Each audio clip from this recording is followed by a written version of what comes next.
नमस्कार, मैं हूं पवन चंचल और आप देख रहे हैं प्रधानमंत्री सीरीज। भारत के प्रथम प्रधानमंत्री जवाहरलाल नेहरू के पीएम बनने की पूरी कहानी। स्वतंत्र भारत के पहले प्रधानमंत्री बनने की दौड़ में सरदार वल्लभ भाई पटेल भी आगे आगे थे, लेकिन महात्मा गांधी की बदौलत ये पद जवाहरलाल नेहरू को मिला। आखिर प्रधानमंत्री पद के लिए उनका चयन कैसे हुआ, आइए इस खबर में जानते हैं। भारत 1857 से ही अपनी आजादी की लड़ाई लड़ रहा था। 90 साल की लंबी जद्दोजहद और कुर्बानी के बाद इसके हिस्से में खुशियां आई। 1946 आते आते देश की स्थिति बिल्कुल बदल चुकी थी। हर हिंदुस्तानी आजादी के एक नए जोश व जज्बे से सरोबोर था। उधर ब्रिटेन में लेबर पार्टी के सत्ता में आने के बाद उम्मीदों के नए चिराग रोशन हो गए। इसी बीच ब्रिटेन ने भारत को आजाद करने का फैसला किया। 2 अप्रैल 1946 को कैबिनेट मिशन दिल्ली पहुंचा। इसके साथ ही देश की आजादी और बंटवारे का झगड़ा अपने चरम पर पहुंच गया। इसी दौरान ये बहस भी तेज हो गई कि आखिर आजाद भारत का पहला प्रधानमंत्री कौन होगा। स्वतंत्र भारत के पहले प्रधानमंत्री बनने की दौड़ में सरदार वल्लभ भाई पटेल भी आगे आगे थे, लेकिन महात्मा गांधी की बदौलत ये पद जवाहरलाल नेहरू को मिला। आखिर प्रधानमंत्री पद के लिए उनका चयन कैसे हुआ, आज इसी कड़ी में पेश है भारत के प्रधानमंत्री जवाहरलाल नेहरू की पीएम बनने की पूरी कहानी। अंग्रेज देश छोड़ने को मजबूर हो गए, लेकिन सवाल ये था कि सत्ता का हस्तांतरण कैसे होगा। इसके लिए भारत में अंतरिम चुनाव कराया गया।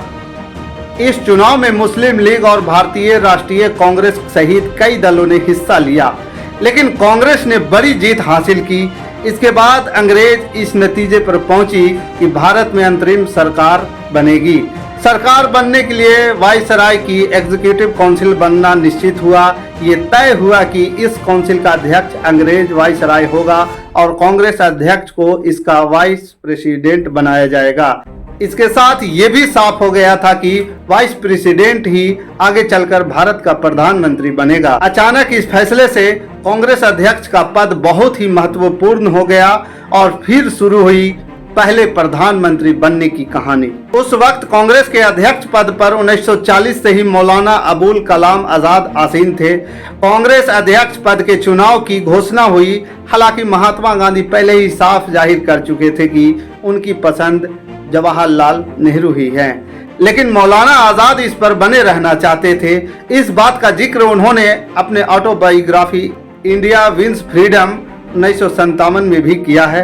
उन्होंने अपनी बात घुमा फिरा कर लिखी। उन्होंने लिखा है, सामान्य रूप से ये सवाल उठा कि कांग्रेस में नया चुनाव होना चाहिए और नया प्रेसिडेंट चुना जाना चाहिए, लेकिन जैसे ही ये बात प्रेस में पहुंची, ऐसी डिमांड होने लगी कि मुझे ही दोबारा अध्यक्ष पद के लिए चुना जाना चाहिए। मौलाना आजाद के दोबारा अध्यक्ष बनने की खबरें हर तरफ थी और इसे देखकर गांधी जी अपसेट हो गए। उन्होंने तब मौलाना आजाद को इस बारे में एक पत्र लिखा। मैंने कभी अपनी राय खुलकर नहीं बताई। जब कांग्रेस कमेटी के कुछ सदस्यों ने मुझे पूछा तो मैंने कहा कि दोबारा उसी प्रेसिडेंट का चुनाव करना सही नहीं होगा। अगर तुम्हारी भी यही राय है तो सही होगा कि तुम एक बयान जारी करके बता दो कि तुम्हारा दोबारा प्रेसिडेंट बनने का कोई इरादा नहीं है। आज के हालात में अगर मुझसे पूछा जाए तो मैं नेहरू को प्राथमिकता दूंगा। यह कहने को लेकर मेरे पास कई वजह हैं, लेकिन उनके बारे में क्यों बात करना। इस बात का जिक्र गांधी के पोते राजमोहन गांधी ने अपनी किताब में पटेल ए लाइफ में किया है। लेकिन बात सिर्फ मौलाना आजाद की नहीं थी। नेहरू के पक्ष में गांधी जी के खुले समर्थन के बावजूद कांग्रेस समिति के ज्यादातर सदस्य सरदार वल्लभ भाई पटेल को कांग्रेस अध्यक्ष बनाना चाहते थे। इस पद के लिए नॉमिनेशन की आखिरी तारीख 29 अप्रैल 1946 थी। तब तक गांधी जी खुलेआम नेहरू को लेकर अपना इरादा जता चुके थे। कांग्रेस प्रदेश कमेटी की बैठक बुलाई गई। इस कमेटी के 15 सदस्यों के पास प्रेसिडेंट पद पर नॉमिनेट करने की पावर थी। 15 में से 12 सदस्यों ने सरदार वल्लभ भाई पटेल को अध्यक्ष पद के लिए नॉमिनेट किया। बाकी 3 ने किसी का भी नाम आगे नहीं बढ़ाया। यहाँ ध्यान देने वाली बात यह थी कि जवाहरलाल नेहरू का नाम भी किसी सदस्य ने नॉमिनेट नहीं किया। गांधी जी की इच्छा को समझते हुए जेबी कृपलानी ने थोड़ा प्रयास किया और कुछ वर्किंग कमेटी के सदस्यों ने नेहरू का नाम आगे बढ़ाया। हालांकि प्रदेश कांग्रेस कमेटी के एक सदस्य ने भी उनके नाम पर मुहर नहीं लगाई। यहां पर गांधी ने नेहरू से पूछा, प्रदेश कांग्रेस कमेटी के किसी सदस्य ने तुम्हें नॉमिनेट नहीं किया, सिर्फ कांग्रेस वर्किंग कमेटी ने ही किया है। इस पर नेहरू चुप्पी साधे रहे। इसके बाद गांधी जी ने कहा, जवाहरलाल दूसरे नंबर का पद कभी नहीं लेगा, और फिर उन्होंने सरदार पटेल से नॉमिनेशन वापस लेने के लिए कहा।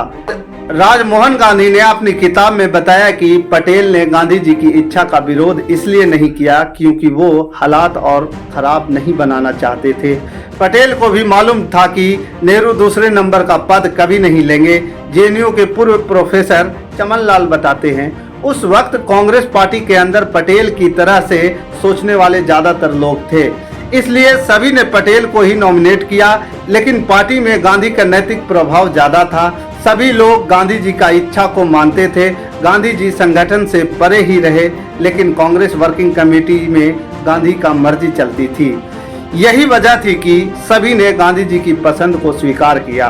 पत्रकार दुर्गादास ने अपनी किताब India from Curzon to Nehru and after 1969 में लिखा कि इस वाकये के बाद डॉक्टर राजेंद्र प्रसाद ने अपना दुख जताते हुए कहा था कि एक बार फिर गांधी जी ने ग्लैमरस नेहरू के लिए अपने वफादार सिपाही को दांव पर लगा दिया। ऐसा राजेंद्र प्रसाद ने इसलिए कहा क्योंकि इससे पहले 1929 और 1937 दोनों ही बार प्रेसिडेंट पद के चुनाव में पटेल की लीडरशिप पर गांधी जी ने हामी नहीं भरी थी। इसके बाद सवाल उठते रहे कि गांधी ने पटेल की बजाय नेहरू को क्यों चुना।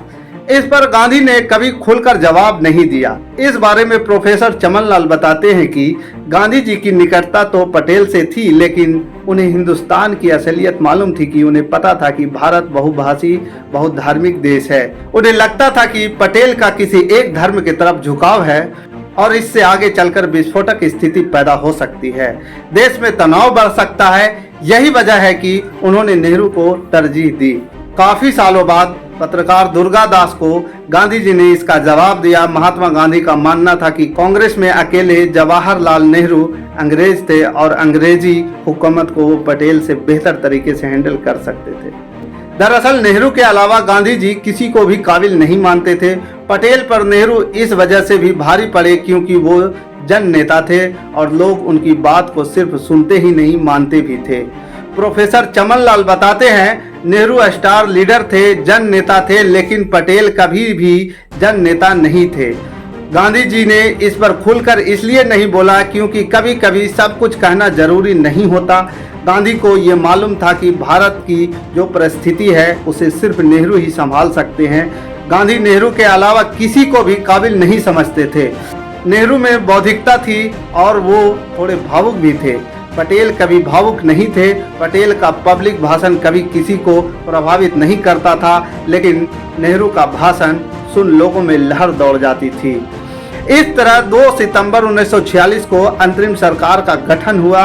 इसके बाद जब देश आजाद हुआ तो स्वतंत्र भारत के पहले प्रधानमंत्री नेहरू ही बने और पटेल ने उप प्रधानमंत्री एवं गृह मंत्री का जिम्मा संभाला।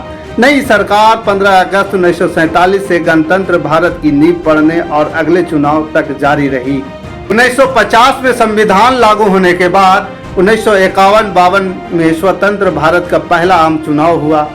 ये चुनाव 25 अक्टूबर 1951 में शुरू होकर 21 फरवरी 1952 में खत्म हुआ। कांग्रेस ने 364 सीटों के साथ पूर्ण बहुमत हासिल की और नेहरू ही प्रधानमंत्री बने।